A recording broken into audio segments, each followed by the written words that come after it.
Okay, I am the moderator for a Facebook group called Coloring Books Keep It Clean, and they've been wondering how do we get down inside those creases to color our pictures.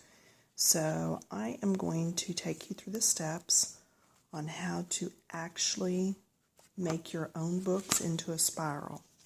First thing you're going to need is a book with a spiral binding that is about the same thickness as your coloring book. Now this one is a little bit bigger, but not by much, and I'd rather have it bigger than smaller because when this book comes out of this binding, out of that binding edge right there, it is actually going to get bigger. Alright, so I'm going to uncoil this and then cut off a piece I need for my book. Alright, so here is my piece, and I did take my pliers and just uncrimp the edge. It made it a whole lot easier to pull off. And then I cut it to where it was longer than what I knew my finished length would be. Now the next problem is getting all these pages out. I did notice when I went down in there that there's some seams, so I know part of this is sewn together, but by looking at that edge I know that it is also glued together. So the next thing I'm going to do is take it over here to my heat gun. I've got a heat tool that I use here with my scrapbooking, and I'm going to start heating this spine up and seeing if I can just peel that backing off. Now I do not have a stand for my phone, so unless somebody wants to get one and send it to me, you're going to have to bear with me on this. I am going to show you at first how to do this, and then I'm going to turn off the phone and just keep going because nobody wants to watch glue melt, I don't think. But we want to see if this is going to work and how I do this. Let's just try it. I don't know.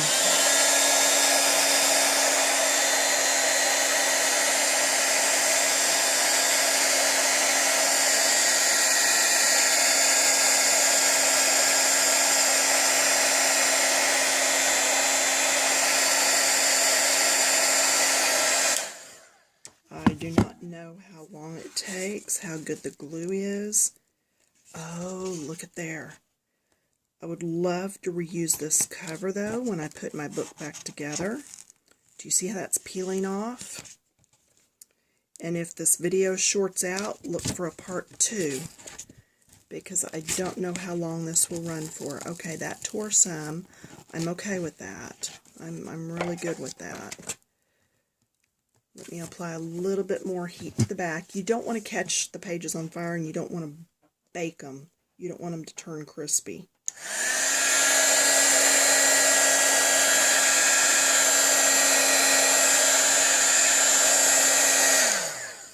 Okay, and that is the Milwaukee brand heat gun that I got years ago in the scrapbooking section at Michael's. Oh my gosh, there's the back cover off.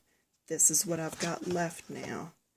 So, while it's still soft, yeah, and the rest of this is going to take some work getting it off. And just heating and peeling. Probably use my pliers to help me get that so I don't burn my fingers after I heat this up again.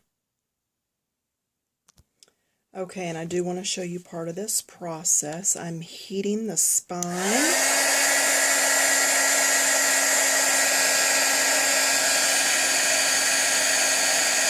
Look at that thread just curl up. Wow.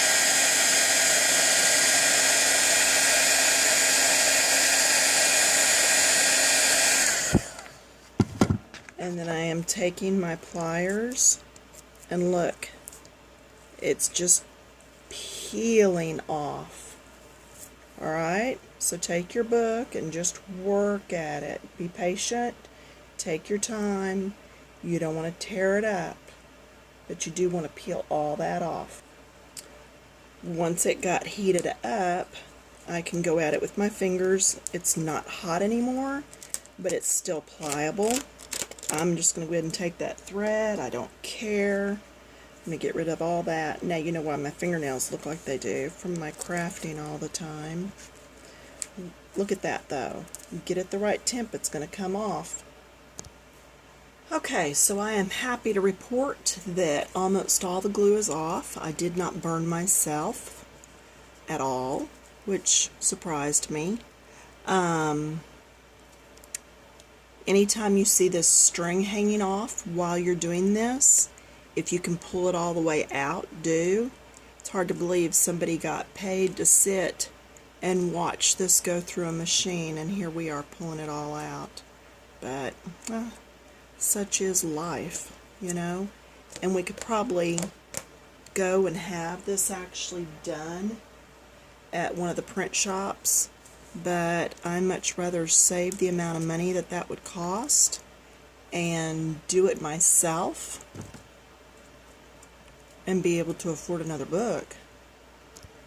So my next step is to take each one of these sections, and I've got a seam ripper from sewing, or if you have a little pair of scissors, something that you can get down in there and actually tear this apart with, then that's what you're going to be doing. And some of these are tighter than others because some of that glue is still on there.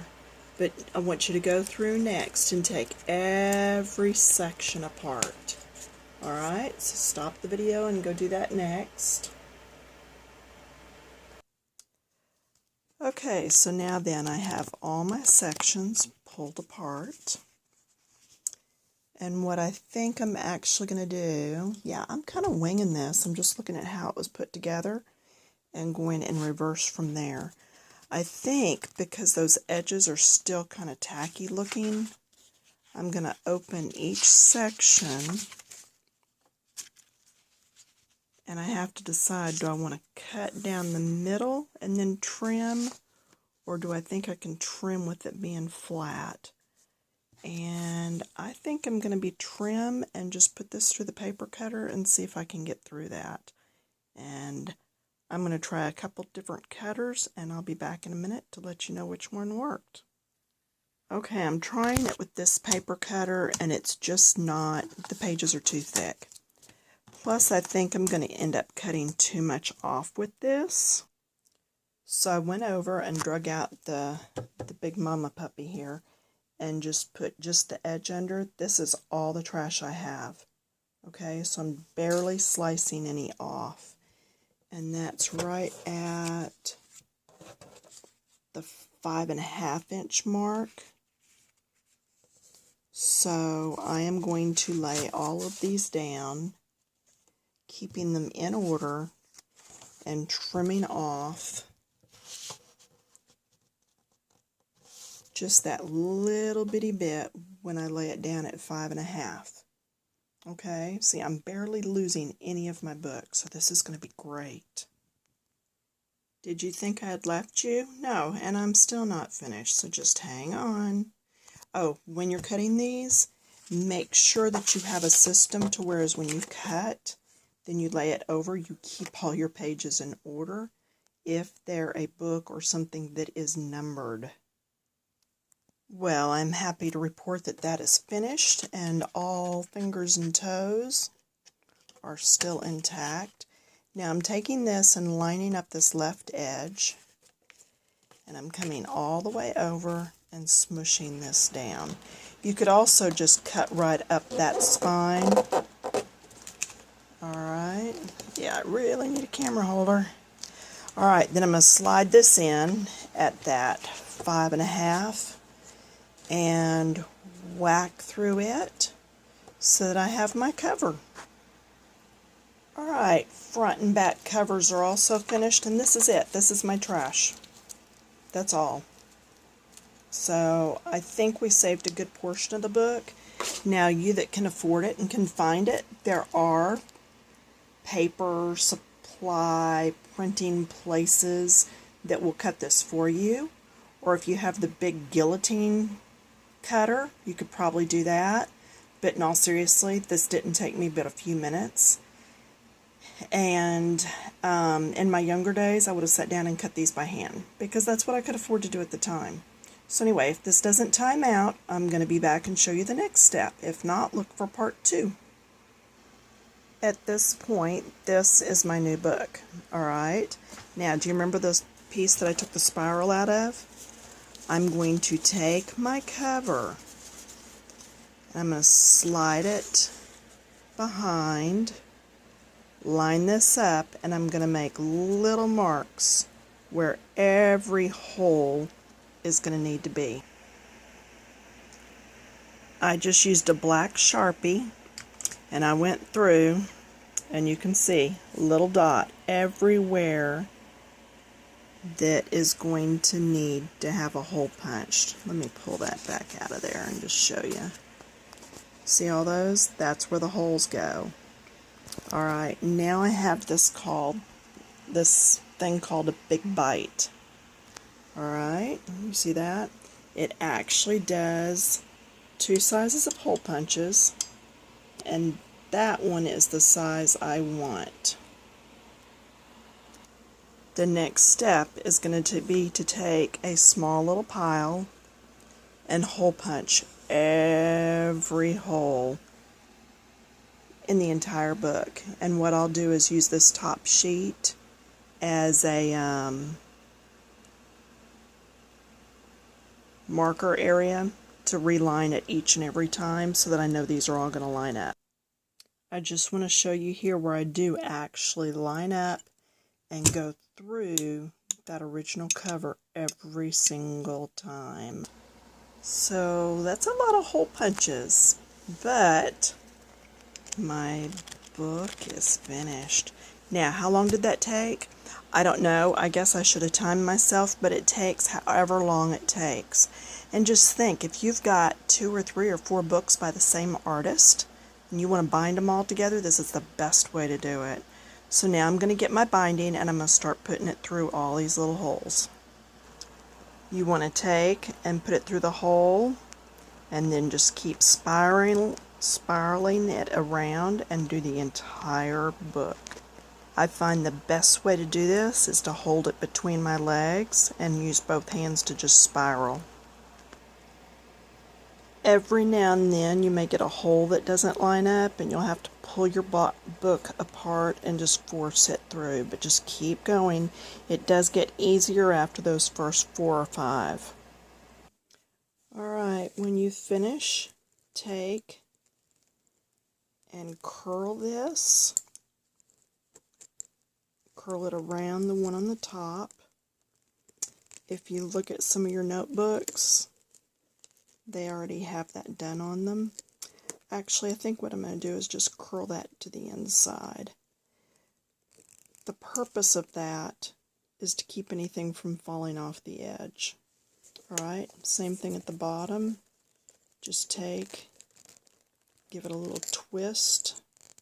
Well, that didn't work. Things I learned on this is that coated wire is thicker, so it's really in there tight. But at the same time, I think I'm glad for that.